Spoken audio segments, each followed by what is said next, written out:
আপনারা অনেকেই আছেন যারা খাবারের ভিডিওগুলো এত বেশি পছন্দ করেন। তো আজকে আমি হচ্ছে বিয়ের একটা প্রোগ্রামে গিয়েছিলাম। সেখানের খাবার-দাবারগুলোই হচ্ছে আপনাদের সাথে শেয়ার করব। তো ফার্স্টেই হচ্ছে নিয়ে নিয়েছিলাম সাদা পোলাও আর সাথে ছিল বোরহানি। কেন জানি আমার কাছে বিয়ের প্রোগ্রামে বোরহানিটা এত বেশি মজা লাগে।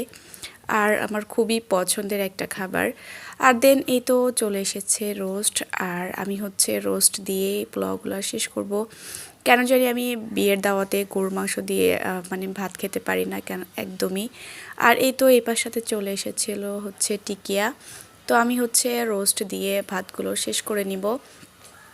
আর এপার সাথে যেহেতু আনিশা বসেছে তো ওকেও হচ্ছে আমি মাঝে মধ্যে খাবার খাইয়ে দিচ্ছিলাম। আবার যেহেতু ও নিজে খাচ্ছিল তো প্রপারলি খেতে পারে না। তো দেন হচ্ছে আমি রোস্ট খাওয়া শেষ করে গরুর মাংস নিয়ে নিয়েছি। আর গরুর মাংসটা অনেক বেশি মজা হয়েছিল। দেখতেই পাচ্ছেন কালারটাও মাশাল্লাহ অনেক সুন্দর এসেছে। তো অনেক মজা করে হচ্ছে ভাত খেলাম। দেন হচ্ছে লাস্টে হচ্ছে নিয়ে নিয়েছি জর্দা। তো জর্দাতে অলওয়েজ আমার হচ্ছে মোরাব্বাটা অনেক পছন্দ। তো যার জন্য আমি বেশি করে মোরাব্বা বেছে নিয়েছি আর এটাই খেয়ে নিলাম। তো আলহামদুলিল্লাহ খাবারগুলো অনেক মজা ছিল। আর লাস্টে নিয়ে নিয়েছিলাম আমার পছন্দের এই জিনিসটা।